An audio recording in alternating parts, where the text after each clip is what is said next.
Nakita niyo to? Ito yung money catcher ko na nagbigay sa akin ng maraming pera. Nag-catch talaga siya ng maraming pera. At dahil nag-catch siya ng maraming pera, ayan na. Diyan na napunta yung pera na kinatch ng aking money catcher ring. Grabe, sobrang sarap sa pakiramdam, diba? Okay, disclaimer mga Marikoy. May mga tao na hindi po talaga naniniwala sa mga ganito. Humingi po ako ng pasensya kasi ako talaga mga Marikoy.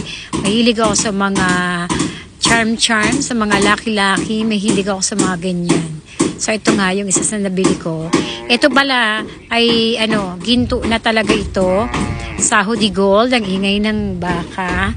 Meron ako nito yung unang-unang bili ko. 100 pesos yata yung pagkakabili ko. Nung nakaipon na ako ng pera, bumili ako ng ginto. Ito. Dito ko rin sa TikTok to nabilo. At ulit siya, nagpasok ng maraming pera. At ayan na nga, ayan na yun. Ayan na. Mars, try nyo. Bili kayo ng money catcher ring. Ang daming ikakatch na pera papasok sa inyo.